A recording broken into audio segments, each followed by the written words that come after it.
Hey, how's it going everyone? This is Kay, and the Raiden Shogun has proven herself to be an amazing character. Yes, she does have her flaws, but what Shogun offers is beneficial to everyone. And most importantly, she has seen consistent use in recent Abyss, and is still going strong. And yes, I know, it's largely thanks to these three, but she pulls her weight and can fit into many other teams. So I'll break down her strengths, weaknesses, how to use her effectively, and why you should consider pulling for the Raiden Shogun. Shogun's best role is typically a carry, even at C0. You don't need her at C2, that's just her being god tier. Of course, if you have her at C2, C3, then she's gonna be freaking amazing, but even at C0, she's still really good. Now, this really depends on your team. Is she a Eula enabler or supporter, for example? If so, her role is different, as Eula, for example, is your main DPS. But in most teams, Shogun's burst will typically be your high damaging move, as she also needs field presence during this time. You have to make sure her burst uptime is good, otherwise she's practically useless, aside from her skill being slightly helpful, but her burst is everything. So make sure you have a lot of ER. Most players say 200% is the bare minimum, but for me, I feel like 220 is best. You don't have to push 250, but some players prefer it. Some players even have it at 300, so that's quite a lot as well. As long as you can use her burst consistently, you're good, so don't overthink it. Now, in order to maximize damage, have Shogun in slot 1 for your rotations and use her skill first, because it grants everyone a burst damage bonus. Then proceed to chain everyone's burst, which will stack resolve, and then use Shogun's Q last for max damage, typically with a Bennett buff still active, or whoever your buffer is. It's very important to remember, none of Shogun's skill or burst snapshots, so make sure the buff lasts throughout her attacks, or at least most of it, and don't leave Bennett's circle if you can, otherwise damage will be lower. So there are 3, maybe 4 good combos you should know when using her burst to deal good damage. Pick one and just stick with it. The one I always use is 3 normals, then charge attack, repeat 3 times, then 4 normals, or 1 normal, then charge for the end. You could do 4 normals, then charge, repeat then 2 normals, and charge, or you could make your damn life easier and spam normal charge, till the burst ends. Honestly, don't overthink it. Use whatever you're comfortable with unless you're really struggling dealing good damage. Then practice a few of these combos. Just know combos won't always be correct since you'll get hit, dodge, or run towards enemies because freaking they move everywhere. Now, Shogun is one of the best electro enablers in the game, as her skill will easily trigger whenever one of your attacks hit. Too bad electro reactions are still pretty weak in comparison to, let's say, Pyro or Hydro, for example, but the easy electro application makes her a strong enabler. Of course, one of the best team member is Eula, cause with a tap of 2 buttons, you'll trigger Superconduct, increasing overall physical damage because of the debuff. And you can consistently trigger electro reactions because Shogun's skill uptime is like forever, with 25 seconds duration and only 10-second cooldown. Some players like using Shogun as a supporter. I already said she has a strong electro infusing game, but her burst can recharge some energy. This is especially helpful for other electro users like Yae Miko, who has high costs. But the recharge helps everyone in general, which is why the national team just excels with the Shogun, as you'll have an easier time spamming everyone's burst. If you are using Shogun more so a support slash sub DPS unit, then the main buffs won't really go towards her. I mean, if she receives it, great, but the focus would be on your main DPS if Shogun isn't your main carry. So the Shogun can basically fulfill multiple roles, a carry role, sub DPS, or an enabler slash somewhat supportive role. Again, it depends on your team.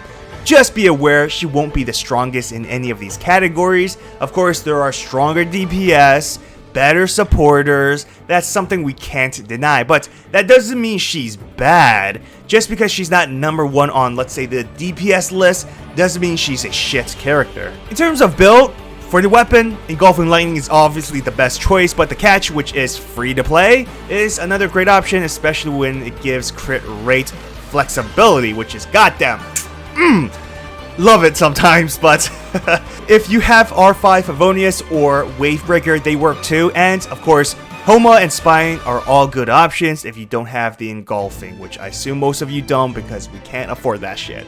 I mean, I did, but I broke my bank for that. The only artifact set you should have for the Shogun is the Emblem. Start farming if you don't. Now, the question that's always asked is ER or attack percentage Sands? because she converts ER to damage basically, so a lot of people are asking this. So attack Sands will give you slightly more damage. You're not going to see insane differences, but it'll be somewhat noticeable depending on substats. But if you have the engulfing lightning, ER is much more preferred since it offers attack bonus scaling with ER.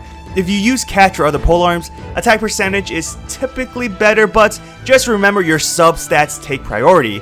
If, for example, you have an attack percentage Sands with shit stats, but an ER with 40% crit damage, for example, then go with the obvious choice. I exaggerate, but you know what I mean. As with all characters, the Shogun has several flaws. If she didn't, then she would be what we would call broken, which no characters are.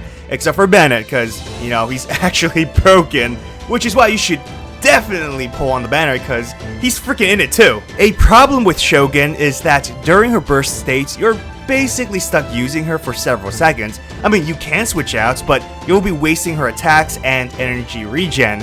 Regardless, this means you can't perform any other combos until she's finished, therefore, your setup prior to her burst must be good. So she's not flexible on the field. As mentioned, her burst is everything. If you don't have it up frequently, then she's pretty much useless, which can lead to tough build requirements like you must have ER, but enough crit rate and damage, some attack percentage, so farming for good substats can be annoying. I should know, I freaking farmed that shit for 3 months and it's still shit. Oh, fuck my life. Another thing is her damage at C0 being lower compared to other DPS units. Don't get me wrong, it's not bad, but without proper setup and buffs, like her resolve stacks for example, her attacks are pretty weak. It's okay if she's not your main DPS, but if you're using her burst that lasts 7 seconds and you're spamming that shit, you want damage to be somewhat high. Not the end of the world, but if you're pulling for her, don't expect a Hu Tao, Ganyu, or Eula levels of damage. For her strengths, Electro Particle Generation is amazing. Adding her energy recharge from burst makes her an amazing team battery. Little FGO term right there. If Hoyoverse, still not used to saying that, but if Hoyoverse ever improves electro elements, you can bet Shogun shooting up that tier list. Her AoE damage is also quite impressive, especially her charge attacks. I mean, that shit reached pretty far while in her burst state. Other benefits for having Shogun in your team, her burst buffing is pretty good, and again, she is a great electro enabler. Good burst damage as well with the proper setup. Some teams you can use, National Team, which is one of the best, if not the best. If you want Shogun to be the main DPS, Sara, Bennett, Kazuha is also good, and of course, Eula, but Eula will be the focus, not Shogun, so build your team around her and not the Shogun. I personally like an Electro Charge Child team for fun, but again, Shogun wouldn't be your main focus, it would be Child, and of course, the Yae Miko team.